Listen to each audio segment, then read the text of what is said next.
And we're live. Hi guys. Hi, my name's Diana. I'm Alexis. And this is MentorMonday live stream. Yay! We're in the final few weeks Oh, of boy. The semester. So, are you ready? No. No, me neither. We're graduating in like a month and a half. Like, has Yeah. that sinked in? It's starting to sink in now. Like that. This is it. But Dang. we'll see how it goes. But how's the semester going? Especially going pretty good. You know, I'm staying really busy, but kind of keeping everything under control for now. What about you, Diana? Pretty good. Yeah, same. It's like a controlled chaos. Yeah, that's pretty much. I think that pretty much explains both of our lives right now. Yeah. Yeah. But on top of all the chaos going on, probably in most students' lives right now, as the semester is winding down, you also have to remember to start registering for your spring classes. That is upon us, Yes. registration. How does it feel not to register? It feels weird. Like, I feel like I should be getting up at 7 a.m. Right? to register for something. Well, important dates this week. So if you're a doctoral graduate student, seniors, meaning you have 90 credit hours or higher, or you're a teacher certificate student, post-bac student, your registration is already open. So either hopefully you've registered or you're in the process of registering.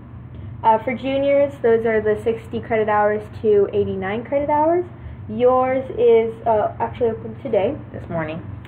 Sophomores, that's 30 to 59 credit hours. Yours opens November 7th. That is a Wednesday. Yep. And then finally freshmen, so that's your, from 0 to 29 credit hours. Y'all are November 12th. And then pretty much anyone else, so like special undergraduates, non-degree seeking graduates, special graduate students, y'all are going to be opening up on November 14th. So make sure you mark your calendars and set all your alarms. And all of that is at 7 in the morning. Yes, that's when it opens. And, everybody needs, especially for basic classes, everybody needs those classes. Yeah. So if you want to get the time that you want and, the professor you want and everything like that, make sure that you're on top of that. And we actually have some tips from UTSA's academic advising. Yeah, and so they want you guys to remember advisor. So the A stands for Ask Your Academic Advisor. If you have any questions about registration, something's not adding up, don't hesitate to email your advisor. Or even, reach out. They're probably really busy right now, but set up a meeting and make sure that you're on track to graduate. Yeah, even if you've already registered for your classes, you can talk to your advisor and say, hey, are these the right classes? Do I need to change anything, or do I need to look towards doing something else the next semester after your classes? So the next one, the D stands for DegreeWorks, and DegreeWorks can help you plan your future coursework and run degree audits.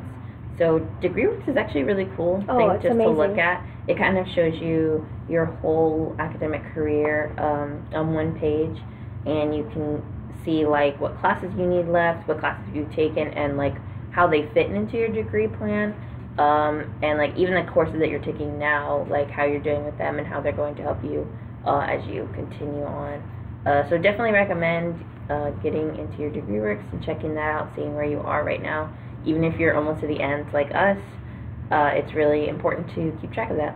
Not only that, but they have a GPA calculator, so they take what you already currently have, and all you have to do is input your current classes, how many credit hours they are, and what grade you think you're going to get to see how that affects your GPA. They also have a kind of what if page. That's where what I use to kind of see if I should add on a second major, and how long that's going to prolong my graduation. Or, if you're thinking about a minor, or maybe thinking about a degree change. Use those tools. They're really, really helpful. Rather than, going through all the mess to see what's going on, you can just go to one little web page and kind of have your answer in 5 minutes. The V is view your holds. If you have any holds on ASAP, you will not be able to register, so make sure that you are on top of that. Most holds can be cleared through the one-stop enrollment. Usually it's stuff like, overdue library books or You do have a hold for, reaching certain number of hours. You have to meet with your advisor. So if you haven't done that, you're going to have a hold. So I guess don't wait until, the morning of to click register and then it says cannot register because you have a hold on. Yeah. Very important to check those out because they can mess up your whole thing. So the I stands for inquire about your specific day and time to register. So like we said earlier, we gave you the days and the kind of classifications. So make sure you know how many hours you've taken, and it's based on how many hours you've already taken, not like what you're currently taking now.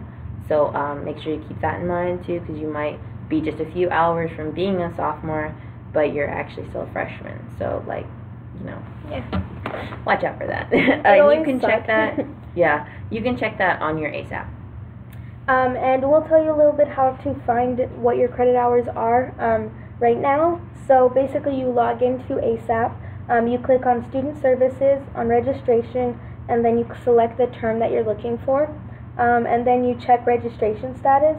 And so in that, it's going to tell you your credit hours are under your earned credit. So you take that, and then you also take any transfer credits that you've had, or institutional credits, and you add those up. So if you are a transfer student, and maybe you've only taken 6 credit hours here at UTSA, but you've taken like 60 credit hours somewhere else, you add those together to find which classification you are so that you can register, because that's what they take into consideration. So registration, again, is based on your total credit hours. And then the S in Advisor, Schedule Builder, is a new tool on ASAP, and it'll help you create a schedule. It's really cool. I saw my little sister use it.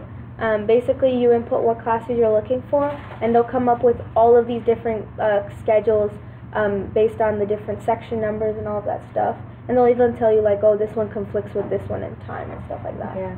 I think you can also add, like, specific breaks into your schedule builder, too. Like, want 12 o'clock off. Yeah, like, which is really cool. I wish they had that whenever we were making our schedule. I saw my sister. I had to use, like, pen and paper. Yeah, and I was, like blocking it off. I really, had to, plan this out with, red thread, on the table. It was really, really hard. But schedule builder's there for you now, so make sure you use it. Yep. So the O in Advisor is for organization. And we talk about organization a lot, all the time, because it's so important. Because organization is how you're going to get through to the next week. Yeah. It's so important when you're at college. So make sure that you have a plan for registration. It might seem it might sound like we're being super over careful about all of this thing, but it's actually really important whenever you're trying to register your classes, because that could kind of make or break your semester, grade-wise, time-wise. If you're working as well, you want to make sure that you have the class that you need, so you're not here longer than you need to be. Yeah, I know that for me, I pushed off this one class thinking I had enough time, but I wasn't organized enough to see that it was a prereq for another class, I and so because of that, I got pushed back on when I could take certain classes. And so you want to make sure that you don't do that, because eventually, thankfully not for me, but it could potentially hurt your graduation date. And then finally, Advisor, the R stands for register. Just make sure you register, pretty much. That's all that means. Yeah. Don't wait. Don't be oh, I don't want to get up. I'm not going to do this yet. Just wake up. Just wake up. It's you can go back to sleep, but see, just wake up. If you get all the CRNs, you can wake up, put in those CRNs, and then go back to bed within 5 to 10 minutes. That's what happens for me. Every time. I think with Schedule Builder now, you can take all that, put it in a cart, and then on registration day, you can just get up, press a button, boom, you're done.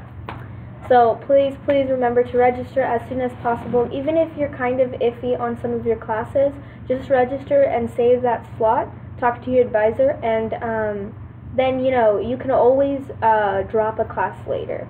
I would register for 19 hours, but only take 16 hours, just because that last class was kind of my backup safety net in case something happened or I needed to drop one of the other classes. You can always drop a class before the actual date. Yeah, there's also options where you can add classes. Maybe there's something that you didn't know that was even on the schedule of classes, and you want to take it, or maybe one of your professors is teaching a class, and they don't have enough numbers to keep the class open, because that does happen sometimes. So you might be able to add that class later, but you want to make sure, like for just for your own degree reasons and also for financial aid reasons, that you have all the classes that you need. Yep. So now that we've talked about registration, very important, make sure that you register for your classes. We're going to talk a little bit about self-care. We're kind of getting to that like lull after midterms part of the semester, and it's easy to get overwhelmed with projects, tests, and all sorts of different things going on. So it's very important to also remember that just as important as your academics are, it's also important to take care of yourself. Mm-hmm. Because you can't do well if you're not well, basically. Exactly. So first tip, listen to your body. If you're tired and constantly yawning, maybe you should go take a nap. Yeah. If you're feeling dehydrated, maybe you should take a drink of water or something. Mm-hmm. It just, your body knows what's wrong with itself, so it's very important to kind of listen and, do what it wants. Yeah. Basically take care of your body, because your body is sending you these signals because, it's worried about you. Yeah. So you have to... For example, headaches can be either dehydration or you're staring at the computer too long. All of those things, you can take care of your headache by just going and laying down or drinking some water, stuff like that. Even just putting like a cold compress on your head, like just listen to your body. Don't try and like fight through it, because it won't work for long. So we've broken down these tips into physical, emotional, and spiritual. Just to kind of take care of everything that your body may need.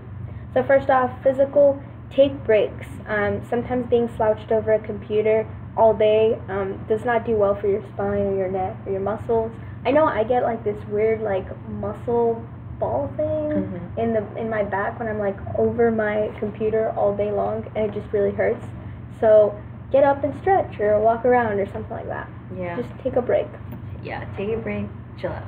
And another great thing to do is getting active, going for a jog or taking a yoga class, or even just like walking on the treadmill for however long. Like, just make sure you're getting active, so your body's not just kind of getting weak, not getting weaker, but kind of just like not getting enough use, sort of. If you're just sitting doing your homework all the time, like, that's great, but your body should be in motion.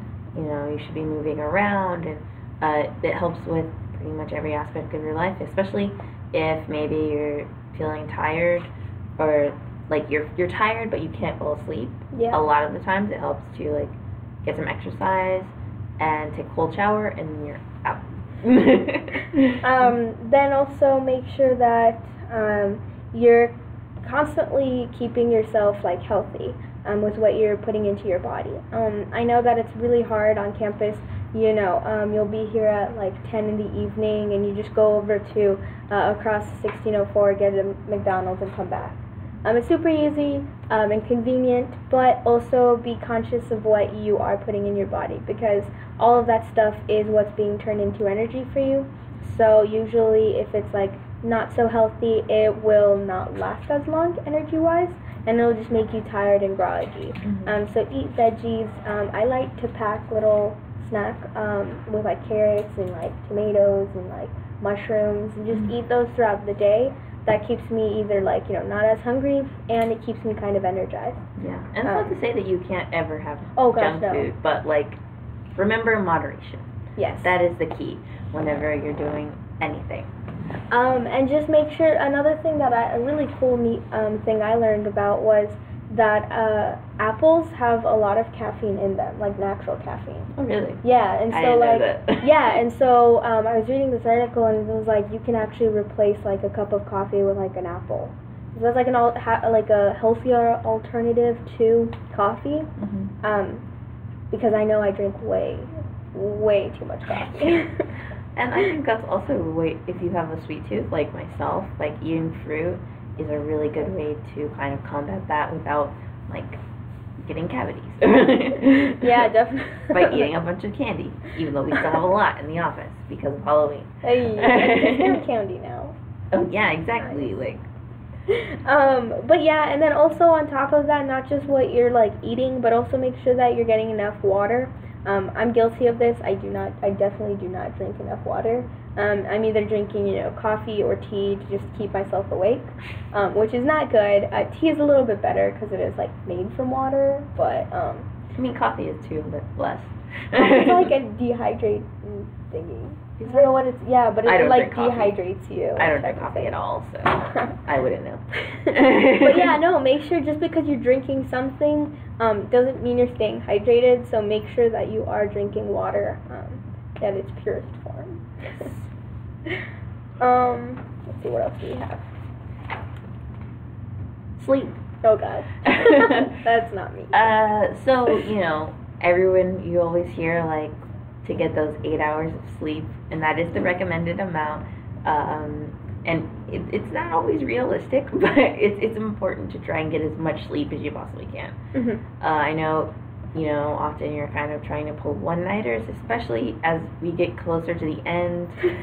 Yeah, everybody's like doing their final stuff and like writing their term papers or doing research and things like that, and like you just feel like in those moments, like, yeah, I can go all night, whatever, you can go till midnight, 1, 2, 3 a.m. No. Trust me. I pulled an all-nighter, like, several weeks ago, and I told my friend, like, in class, I was like, hey, if I fall asleep on this test, please do everything in your power and just wake me up. But that's the reason you should not pull an all-nighter. Exactly. The next day, you're exhausted, and you can't think straight, you can't, like, really work as well as you can. And all that stuff that you tried to cram in your head the day before is gone because you're so tired.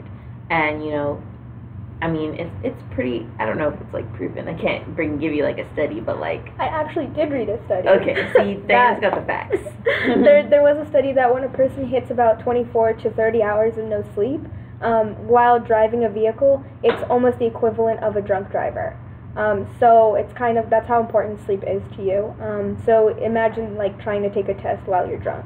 It's probably not the best idea situation. Yeah. So definitely get that sleep. And these 8 hours are just a recommendation. Everyone's different. I know one of my friends needs to get 10 hours, but if she's going to function. Right. Another one, 5 hours and they're good. Mm-hmm. So just know your body. I got really good at, like, freshman year, I got really good at, like, figuring out how much sleep I needed to function, like, 4 hours. It was 20 minutes. So I would take 20-minute naps every, like, 5 to 6 hours, and I was good to go. Yeah. Yeah, that's also extreme. The thing. Don't do that. Don't do that. But that's also the thing, is that you don't have to get 8 hours, like, every night. Like, you don't have to go to sleep right at whatever and wake up. But, you can sort of make time to take a nap. Like, there's nothing wrong with that. Those have been proven to help, with functioning and stuff. Because sometimes it's harder to sleep, like, 8 hours at once. Like, I think my body basically just wakes me up right at 8 o'clock, no matter what time I've fallen asleep. So, sometimes getting 8 hours isn't possible. So, but, just make sure you're working sleep into your, like, schedule. Yeah. Yep. Sleep is important. Don't forget about sleep. And naps are great. I know a friend of mine who will sleep like 5 hours in the evening and then take like 1 hour nap in the afternoon. And that works for her. So it's really up to you. Again, just understand your body and the signals that it gives you. Yeah. Your body knows when it needs to sleep. So just listen to it. And then especially it's super crucial before a test. Yes. So, granted things happen, so you're not always going to be able to get the right number of hours of sleep, but try your best. Yeah. Focus less on the hours and more just on, like, how you feel. Yeah. Because, like we said, it's different for everybody. Because there's times, like, weekends where I'll sleep, like, 12 hours and I'll wake up still... like, exhausted. I was like, what was the purpose of that? But yeah, that was kind of more on the physical side. Now we're going to take a look on mental/emotional. And our first tip is when it comes to your mental health, don't be afraid to ask for help. whether that's your coworkers, your friends, your family, or even here on campus we have a wonderful counseling services department, I guess, filled with wonderful actual like psychologists who are degree certified and everything. So if you are experiencing anything mental health wise, please reach out and talk to somebody. Even professors, I know some of my professors are really like huge open door policy, like come talk to me about anything type of thing. So yeah, just I guess don't be afraid. I know there's sometimes a stigma about like keeping it inside you and like, oh, anxiety is not a thing, but yes it is. Yes, it is. Yeah. So yeah, please reach out to somebody. Yeah. And you know, if you're suffering from any of these things, like if you're getting really anxious about an upcoming test, you're feeling really depressed, maybe homesick, you know, take some time for yourself, and you can try, you know, meditation. I've always liked writing things down. Like I've so many journals, I cannot keep track of them, so I like to take one and kind of just write it out rather than sitting in front of a computer, because it kind of helps you think about what you're going to write, what you're feeling, and things like that. You know, even just like taking a bath and like listening to some music and just like resting your mind for a while, because you know, when you're at school, like these things really like pile onto you. Like it's hard to keep track of everything that you have to do, and sometimes you just need to take a step back and relax and, you know, just stop for a minute. You know, it's hard to just like I know it's hard to find time to just kind of not do anything, but that could like kind of make or break a situation. And sometimes it's really great to find like a confidant or be a confidant for somebody. I know a friend of mine approached me earlier this semester that they just found out that they have a certain mental illness, and they were like, hey, I really need your help when I get in these situations. Can I text you and just come pick me up? We'll go, I don't know, walk in a park or something, or watch a movie or something like that. I just need to get out of my own headspace. And like I'm there for them, you know. Obviously that's super important. They can't function if they're not, you know, taking care of their mental health. So if somebody approaches you with that, don't make fun of them. Don't be like, oh, guess what? Alexis just told me that she has anxiety. Like what? Yeah. Like that's not cool. But also, if you are the person that's in that kind of situation and none of these things work, you can't get yourself out of it. Try reaching out to a friend or somebody who's close to you. That can physically come and be there for you type of thing. And then I know that for me, when I get really overwhelmed or stressed, writing stuff down kind of helps me put it on paper and look at it. I'm like, oh, well, it's only like 8 things that are really stressing me out. And it kind of like puts things into perspective, at least for myself. Yeah. So another thing is, if you're the type of person that's constantly finding themselves in a negative headspace, sometimes it's really great to kind of find like a little inspiration every day, a little positive note. I found that writing each day, starting off with like a positive quote, or waking up and kind of jotting down like 5 things you're grateful for, can really help kind of alleviate that negative headspace. Whether it's, you know, something you read that was positive, or something you thought about like in your own life that kind of pushed through that negativity. It's just, you know, kind of dealing with that headspace. Yeah. I feel like I'm saying the same words over and over again. You know, same. But yeah, you know, focusing on the positive is really helpful, and because sometimes you just can't see it when you're dealing with things, especially once you start feeling a lot of stress, you kind of just forget everything that's good and you just focus on the bad things. So, you know, kind of on that note, just like, I don't know, like, feel like it's easy to kind of, especially if you're away from family, if you're away, it's a brand new city and stuff, it's easy to be like, oh, this isn't for me, I need to quit. But if you kind of like take a step back and you're like, well, look at it, but I have like Alexis, and she's a really great friend, and I'm doing really great in one of my classes or something like that. Or I know that for me, when I get really like stressed out, sometimes I'll take a test and I'll be sitting there, and if I can't understand one of the problems and how to solve it, I'll be like, well, of course you don't know how to solve it, and I get really negative towards myself. Right. And then that just stops me from answering any more questions on the test. Mm-hmm. And it's kind of like you don't want to be in that space because, again, you're losing a lot of points on problems you probably know how to answer. Yeah. So you need to take a step back and like, okay, well, I didn't know how to answer number 3, but I got 1, 2, 4, and 5. So, like, I'm doing pretty okay, you know, type of thing. And, like, take the little victories. Yeah. Like, yeah, it's not 100 on the test, but, hey, a 75 is still passing, 75 is still pretty great, stuff like that. Yeah. And on, you know, kind of that note, I guess, you should learn how to put yourself first, Yes. you know. I think there's a lot of us, you know, especially, I feel within, like, the first-gen community, there's a lot of times where we kind of take on more than we can handle just because we don't want to say no to anybody because, you know, we value people so much, and there's nothing wrong with that, but, you know, make sure that you're not putting someone else's needs before your own every single time, because if you continue to, like, just take on what other people give you, one, you might find yourself being taken advantage of. You know, people are like, oh, well, Diana will do it if I ask her to, so I'm not going to do it, I'm just going to ask Diana to do it. I'm just going to tell Diana to do it. And you can find yourself kind of getting behind on things. If you're always saying yes to somebody, then you're pushing your own things you have to do to the side, and, you know, eventually those things are going to build up. So make sure you're taking care of you, and make sure that other people know that, yes, you're here to help, because there's nothing wrong with that, but also you need to take care of you. Or even on that note, like, I know for family, sometimes it's, whether they've been to college or they haven't been to college, they can kind of either, like, if they have been, it's been a couple of years, so they've forgotten what it was like to constantly have to study or do work or stuff like that. Or if they haven't, they probably don't know all of the intricate, like, details of your life day to day in the college setting. And so I know for myself, like, my first year, I had to really struggle with, like, letting my family know, like, I still love you. I'm not saying no to going out with you because I don't love you. It's mostly because I really need this weekend time to study for a test that's coming on Monday, or to just get my life organized again, type of thing.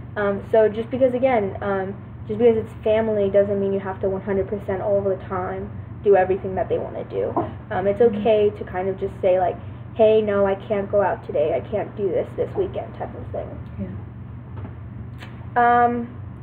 Sometimes mementos from family and friends that you've kind of created with them, or that you're proud of, things that they've given you, are really great ways to keep you at peace or joyful, because you're remembering, like, you look at it, it's like a physical thing that you look at and you're like, oh, someone cares about me, type of thing.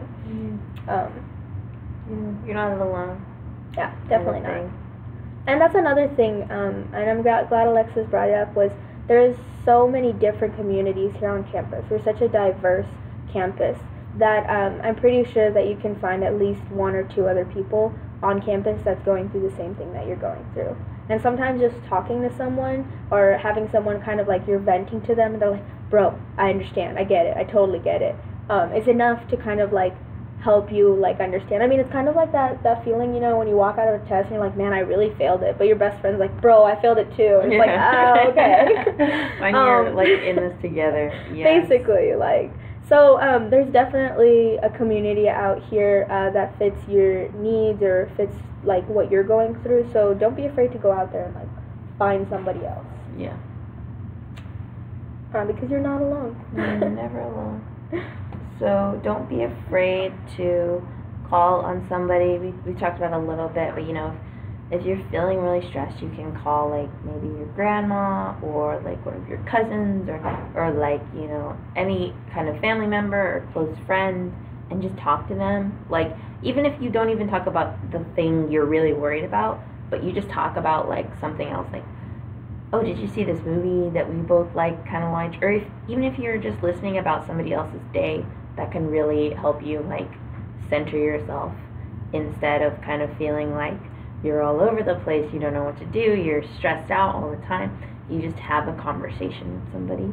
Because I know the first thing that we tend to do when we feel really stressed is kind of go in to ourselves and sort of forget that the rest of the world exists and it's still turning. So, just kind of go out there. Not saying you have to, like, take a, 5-hour drive to, like, visit somebody or something like that. Because sometimes it's not plausible. But just text them or call them. Skype. Yeah, just, like, take, like, 5 minutes. Like, hi, I just wanted to see how you're doing. Because not only is that going to help you feel, better, connect with somebody, but it's also going to make them feel better. You're going to make them feel loved. Because it's like, oh, they wanted to talk to me.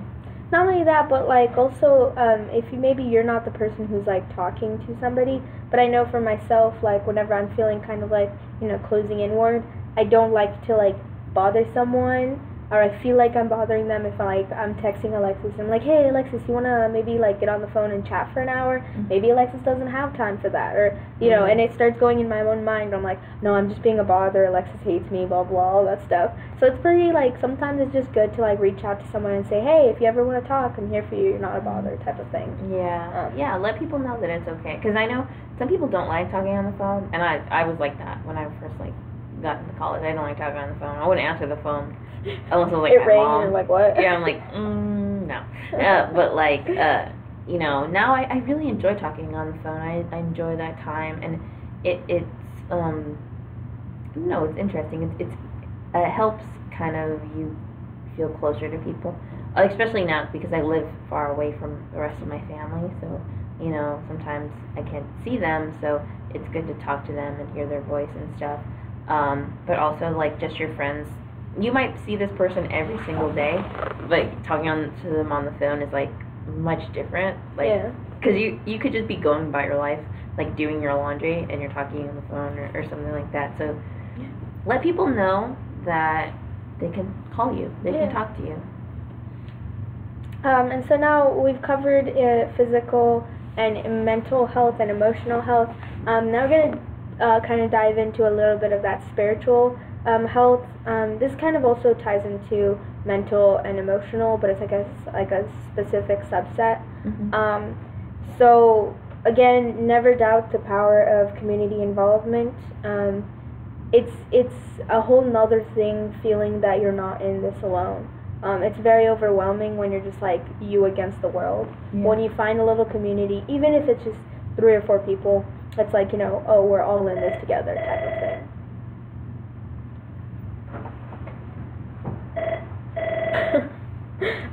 Yeah.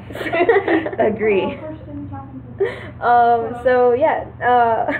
Dang, I lost my train of thought. Yes. Find a community. We talk about community a lot, like all the time. And it can be hard to find one at first. When I first got here, I didn't even know what first gen was.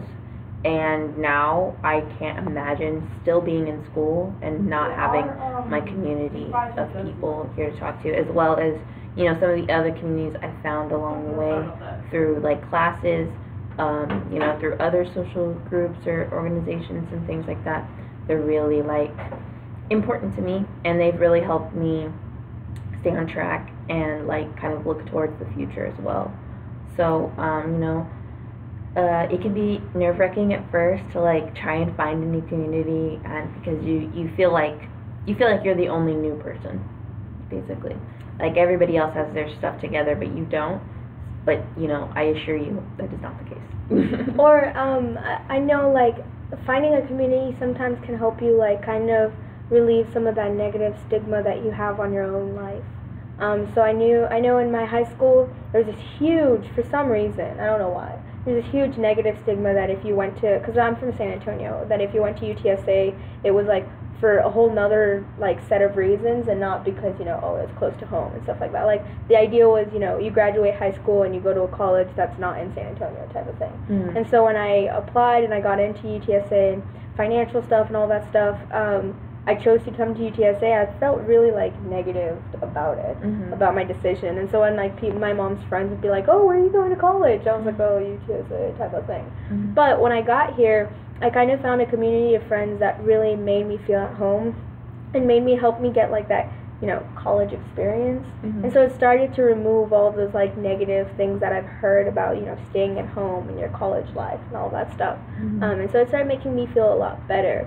And if I hadn't found that community, it would have been a much different experience. Yeah. So it definitely, like, don't doubt that Mhm. community involvement type of thing. If you are spiritual or religious, make sure that you're staying in touch with your faith, whether it's through, scheduled meditations, prayer, attending services. I know here on campus there's a whole diverse set of organizations for every type of religion out there. And again, if it's not there, if you find you and like 4 friends, you can start it. So definitely, if that's something that that's really important to you. I know a friend of mine, when she moved to San Antonio, religion and like spirituality was a huge part of her life, and not being able to attend church with her family and with her friends and all that stuff was a huge toll on her, emotional health. So she got a lot better when she found that community here on campus. So don't ignore that. Don't be afraid, to go out there and be like, hey, I heard that you guys are this religious group on campus. I'm interested in joining, or something like that. Yeah. And I mean, even if you aren't like religious, because I'm not religious, but I do still like believe in like spirituality and things like that. Like, this is a perfect time to kind of explore that, and kind of see like where you really sort of, I don't know, fit into, kind of, because there are a couple organizations that are like secular. I want to say there are some spiritual ones, but and it's not just here at UTSA, but also in San Antonio. Like, maybe trying to look for sort of a community outside of like where you go to school. Like, it still can help you while you're here. Just kind of knowing that you have that to not fall back on, but kind of like go to, like when you're getting overwhelmed and stuff. And even if it's just finding another person that you can kind of talk to about that has a similar spirituality or in the same religion, or kind of follows the same practices, like finding people is really important to that. I think being alone is something that you don't want to do when you're in college. Like, it makes it so much harder. Like, I'm not saying you can't do it by yourself, but you're not going to have a fun time trying to do it by yourself, basically. And what I've noticed from most of the religious organizations here on campus, if you approach them kind of like wanting to learn more, they're very open to like discuss with you. Yeah. I very rarely met anyone who just yells at me. Right. They like to have a conversation. And another thing is, if you are like, questioning about your religion, the Student Secular Society has a wonderful, like, whenever they have meetings, they'll have like discussions, and they'll invite people from other religions to come, and they just have a large room discussion. Yeah. And it's anonymous. Like, nobody has to like say, oh, hi, my name's Diana, I'm part of this religion. You can just go there and listen. Yeah. And it's wonderful seeing so many different people from different religions coming together in one room and actually talking, not yelling at each other. Yeah.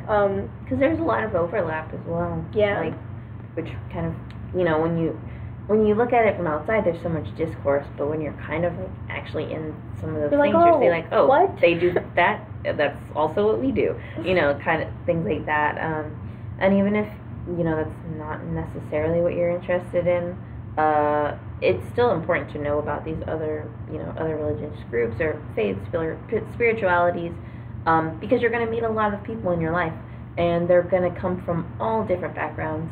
So, I think it's important to be able to exist alongside these people and not like just be completely ignorant to what they're doing, because it just makes it harder. Yeah, and just always be very mindful about somebody else's religion type of thing. Like, I had a friend who was very, very like religious, and so whenever anyone cussed around her, she was very like, oh my gosh, no. Yeah. So just to make life a little bit easier for her, I didn't cuss around her, stuff like that. It's like little things you do in your day-to-day life that kind of make a huge difference for this person. Just be mindful. Yeah, and then also be mindful and respectful that, people out there have different opinions than you, have different religious views than you. Because it makes life a whole lot more difficult when you have people like saying, oh, you're wrong. Yeah. But why? Oh, just because you're wrong. Yeah. Like, come on. We're all here. We're trying to live. Yeah. So yeah. But as always, just try to find like that community that you're looking for, whether it's religious, just a group of friends, somebody to play cards with. I don't know what the kids do these days. Intramurals, if you're into sports. I'm not sure. Our mentors actually have a volleyball team, so yes, they'll be playing tonight or tomorrow. Tomorrow, I think. I think they have like their finals. What? Yeah. Oh, that's exciting. Yeah. So yeah. So we got a couple questions. First off, how do you wind down after a stressful week? Oof. So I like to on the weekends. I've talked about this multiple times, but I'm a film studies minor, and I want to go to film school. So AKA, it's just an excuse for her to watch movies. AKA, I just watch movies all the time. So on the weekends, kind of after a really stressful week, or if I'm just like feeling really overwhelmed, I will go to the movies. And like sometimes I'll go by myself, sometimes I'll like bring a friend or something, but I'll go to the movies and kind of just like watch the movie, because I think that's one of the greatest, like, because when I'm watching a movie like at home, like I can be on my phone, I can pause it and start it and like kind of do whatever, not really watching it. But when you're there in the movie theater, you can like actually enjoy it and sort of close yourself. And I just lost my total train of thought there. But I mean, it basically, there's no distractions from the movie. You can just watch it. And that's kind of what I like to do. I like to have like a sort of like day to myself where I go to the movies, maybe get some lunch or something like that, and de-stress. I like that. That's nice. Mm-hmm. I've found, especially this past like 3 weeks, I found that I really enjoy cooking. Mm-hmm. Like making food and stuff. So like I guess after like a really stressful week, I'll if it's like a moderately stressful week, I'll just like cook something and then like watch a movie while I'm eating. Yeah. And just like kind of like no homework, no studying, no notes, nothing, just because especially as like an engineering major, there's like all of this stuff going on all the time. And so a movie kind of just like is completely different, like you're just sitting there doing nothing, and you're just watching, and so I really enjoy that. But if it's like an extremely stressful week, sometimes I'll just skip all my classes on Friday and just have a day to myself. I know it's really bad, but basically I'll just stay at home. Don't skip your classes. No, okay, whoa. If it's a good time to skip, I'm not saying you should. But I'm saying sometimes life gets a little overwhelmed, and I do feel way better when I take a day to myself. Okay, yeah, granted, sometimes I stress out. I'm like, oh my gosh, what if there's something like a quiz in class? If it's gonna make you more anxious and more stressful, don't do it. Yeah. But yeah, no, I've only done like once this semester. But I'll just this semester, she says. That was very subtle. But no, basically, and so like for me, it's because like during the day, everyone, family, significant others, friends are all at school, at work, at all this stuff. So I kind of have the house to myself. Yeah. And I don't have to worry about anyone else but myself. True. So for me, taking that day off, it's like 8 hours where I just kind of sit on the couch and watch YouTube. Mm-hmm. And it's really like, it sounds like, nothing like, oh, I watch YouTube all the time and it's not a stress reliever for me. Mm-hmm. But it's like, for me, just sitting in like the act of doing nothing kind of just calms me down. Everybody has their own stress reliever. Yeah. And again, don't be afraid to try new things. Mm-hmm. And then like, if it's not working for you, if it works for like Alexis but it doesn't work for me, that's not because I'm messed up or something, or because Alexis is wrong. It's just everyone is very different. And then what are some good tips to prevent stress? Time management. Yeah, we made a video about it if you want to see it. Shameless plug.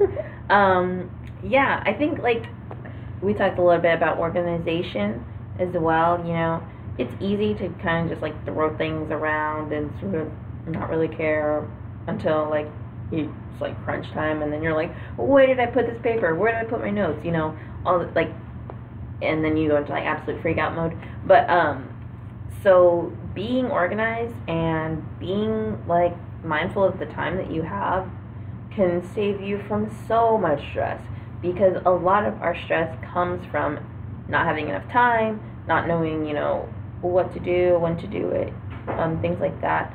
So yeah. Yeah, and then just like having a friend to talk to, like, I found that for me, preventing stress sometimes is like sitting down and like weekly having like a cup of coffee with like a friend of mine, and it's just again something we do that is for like an hour, and it's a great like, well, it's like a stress reliever, but also like prevents stress. So. Yeah. Prevents it from building up. Yeah. I think that's important. Like, don't wait until your stress is like as high as it can be like, before you try and do something about it. Yeah. You want to prevent that. Like, it's, if you feel like your stress is coming on, like you feel like it's getting a little bit too much, stop, take a moment, you know, sort of write down what you need to do, and then like take like a break, and then rip it up. No, don't. Right, eat it, and then like you know, just slow down, because if you feel that stress coming on and then you try and like do everything in the next hour, then you're just gonna make yourself like, you're gonna stumble all over it. So just slow down and, you know, look at the big picture, not at this like one moment. Oh, and then another thing for preventing stress, and something very important and something that I guess I've struggled with, is understand what is in your control and what is not in your control. Because if you're stressing over something that is not in your control, not that it's pointless, but it's also like you can't really do anything about it. So you're just causing negative like stress, and it's going to affect the things that you can control. So for example, like stressing out about a test before it happens, yes, that's something within your control, like you can study. But for a test that's already happened, it's kind of at this point out of your control. It's really just like, what did you do on that test, and you know, we'll see how it goes from there. Mm-hmm. So that being said, it's not going to just like, oh, this is out of my control, poof, my stress is gone. But it's a little bit... If only it was that easy. Right? But it's like, it's kind of like an active, constant, like, you have to remind yourself, okay, this is not in my control. Or, like, I know some things that some of my friends in high school dealt with was stress over who liked them and who didn't.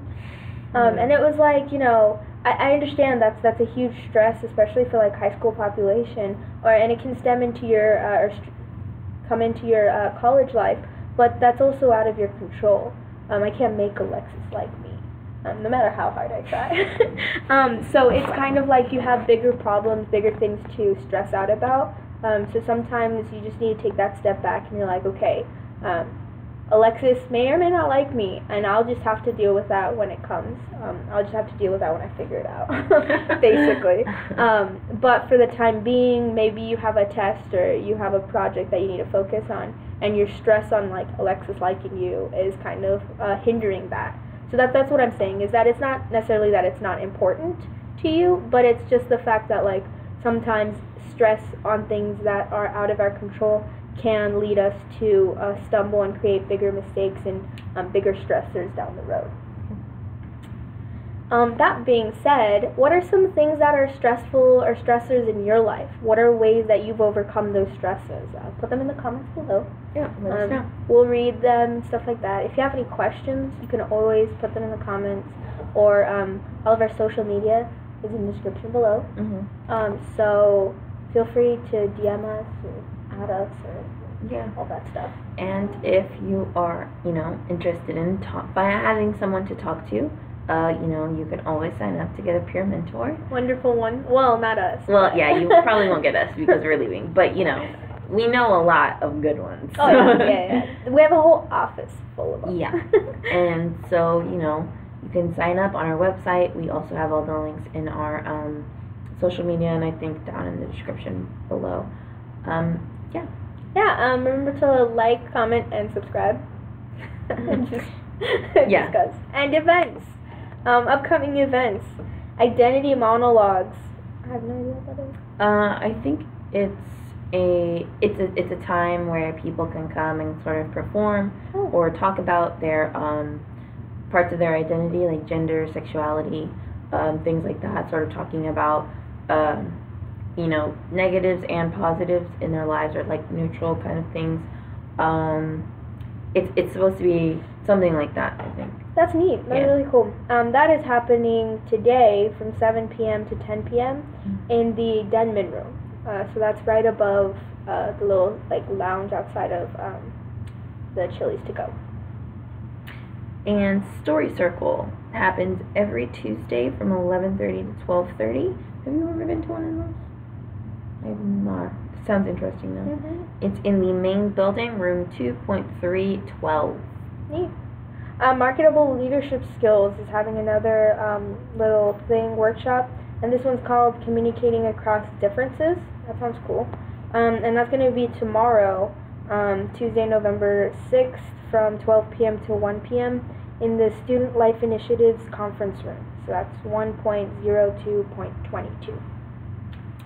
The Roost is having a tournament, a Lotteria tournament, this Wednesday at 6:30 in the Roost in the game room.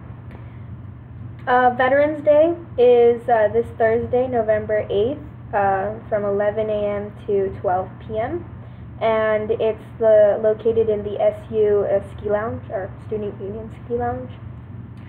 And National First Gen Day. Yay! It's on Thursday, November 8th, so this Thursday, from 10 a.m. to 3 p.m.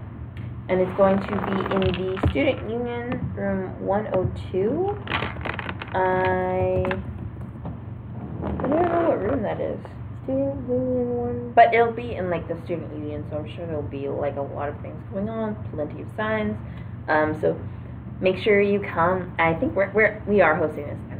We are hosting this. If you're following us on all our social media, we definitely have a bunch of posts about it. Mm-hmm. So and then if you have any questions, always add us or DM us. Yes, come celebrate First Gens with us. Yay! And then the UC Cinema is showing Grease this Friday from 6 p.m. to 9 p.m. Or I think those are the two 6 p.m. and then 9 p.m. Yeah, so there's two shows. Showtimes. And I think there'll also be showtime at 7 on Saturday. Oh, yeah. Mm-hmm. And that's in the Rotama. So that's the one right above the... second floor of the Student Union. Right above the bookstore? Yes. And tomorrow is Election Day. So please, if you haven't voted, go out and vote. It's a part of, being an American, being a citizen, being all that stuff, your civic duty. So remember to vote. If you need a ride, ask for a ride. I think the VIA buses are giving free rides to the polls. Dang! Nice. Because for the election day, you do have to go to your specific section to vote. In early voting, you can vote kind of wherever in your county, but for this day, you have to go to your section. So make sure you know which section you are, and make sure you bring your ID and your voter registration. And that's pretty much it. Mm-hmm. But go out to vote. Everyone's vote counts. But dang that phone. All day. Okay. Well, on that note, just make sure to come out. So I guess important things, First Gen Day, this Thursday, voting tomorrow. Take care of yourself. Yes. Self-love. Mm-hmm. And we will see you again next Monday. Yep. 2 Mondays. 2 Mondays. 2 Mondays from now. Yeah, not next Monday, but next Monday after that. Yes, next Monday. We'll see you. But thank you so much for tuning in. As always, I'm Diana. I'm Alexis. Thank you so much. Bye. Oh.